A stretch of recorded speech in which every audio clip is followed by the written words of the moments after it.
ముఖ్యమంత్రి కేటీఆర్ హెలికాప్టర్లో తిరుగుతూ ఈమెకో హెలికాప్టర్లు ఇచ్చి తిరిగింది. మరి అప్పుడు 13 లక్షల ఎకరాల 13 లక్షల చెట్లను కొట్టేస్తే సునీత అగ్రవాల్ గారు మరి నువ్వు ఎందుకు మాట్లాడలేదమ్మా?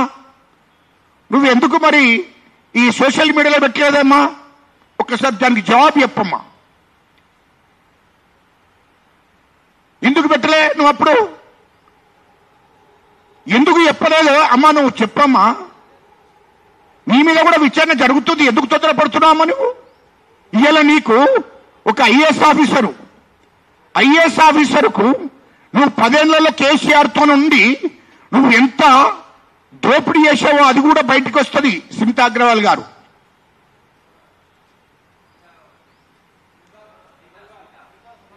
సునీత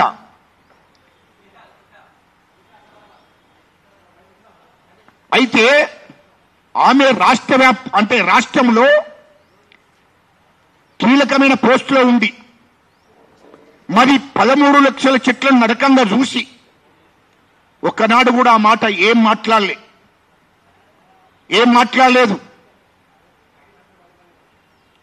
అదేవిధంగా ఆమె జీతం ఎంతనా అమ్మా? నీ జీతం ఎంత? నువ్వు ఐఏఎస్ ఆఫీసర్, నీ జీతం ఎంత? ఇవాళ నీ దగ్గర 1000 కోట్లు నీకు ఎట్లా వచ్చినాయమ్మా? దానికి నువ్వు జవాబు చెప్పాలి. నీ మీద విచారణ జరుగుతుంది ఖచ్చితంగా. నీ మీద నీతోని పాటు ఇంకా 6 ఐఏఎస్ ఆఫీసర్లు ఉన్నారు. ఖచ్చితంగా నీ మీద నీతోని పాటు ఉన్నటువంటి నీతోని పాటు ఉన్నటువంటి 5 అంటే మొత్తం 6 అందరి మీద ఖచ్చితంగా ఈడీ కంప్లైంట్ చేస్తాం, సిబిఐ కంప్లైంట్ చేస్తాం. మీ మీద విచారణ చేయాలని చెప్తామమ్మా. ప్రభుత్వం విచారణ చేస్తుంది, తొందరపడకండి. మీరు ఎంత దోపిడీ చేశారో అది ఖచ్చితంగా మీద చట్టపరమైన చర్య తీసుకోవాల్సి వస్తుంది. సోమేష్ కుమార్ కానీ మరి ఇంకా ఇతరత్ర ఐఏఎస్ ఆఫీసర్లు 5 ఉన్నారు. వాళ్ళ పేర్లు చెప్పండి కానీ 5 ఉన్నారు. మరి మేడం గారు నువ్వు కూడా ఉన్నావు దాంట్లో. నువ్వు మరి కేసీఆర్ మాజీ ముఖ్యమంత్రి గారికి లెఫ్ట్ నువ్వే, రైట్ నువ్వే. మరి నీ జీతం ఎంత? ఈ ఆస్తులు ఎక్కడి నుండి వచ్చాయి?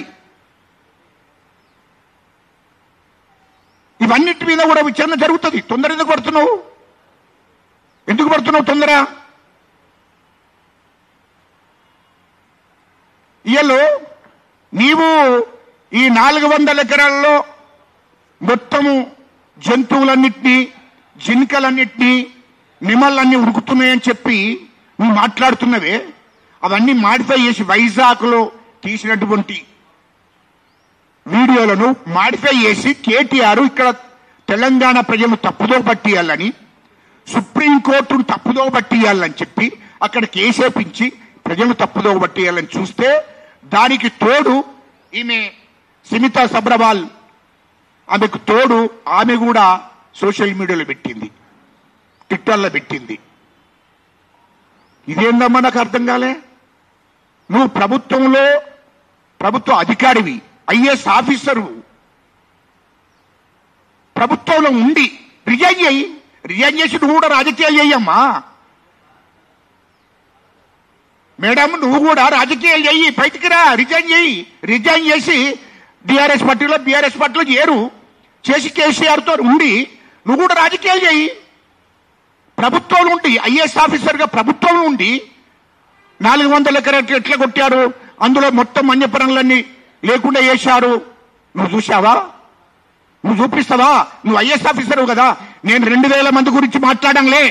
నువ్వు ప్రభుత్వంలో ఉన్నవు, జీతం తీసుకుంటున్నావు, ప్రభుత్వంలో బాధ్యత గల ఆఫీసర్వు, ఐఏఎస్ ఆఫీసర్వు, నువ్వెట్లా మాట్లాడుతావు అంటున్నా.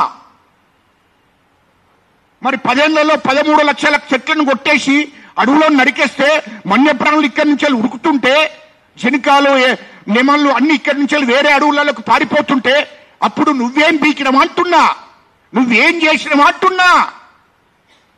అప్పుడు కేసీఆర్ ముఖ్యమంత్రిగా నువ్వు అక్కడ కార్యదర్శిగా ఉన్నావు కదా, కీలక పాత్ర వహిస్తున్నావు కదా.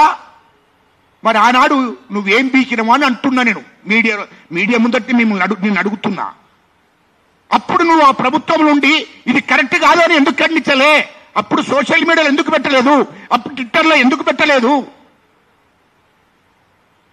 ఇప్పుడు ఎందుకు పెడుతున్నావు? నాకు అర్థం కాలే. నువ్వు ఎంత దోపిడీ చేశావో మొత్తం లెక్కలన్నీ ఉన్నాయి. తొందరపడకు మేడము, తొందరపడకు. నువ్వు ఎందుకు తొందరపడుతున్నావు? నీ మీద కూడా విచారణ జరుగుతుంది. నీ మీద కూడా ఖచ్చితంగా ఈడీకి సిబిఐ ఖచ్చితంగా కంప్లైంట్ చేస్తాము. నీ ఆస్తుల మీద నువ్వు ఎన్ని ఆస్తులు సంపాదించావో మాకు తెలియదు అనుకుంటున్నావా ఏంటి? మొత్తం తెలుసు అమ్మా, నువ్వు మొత్తం తెలుసు.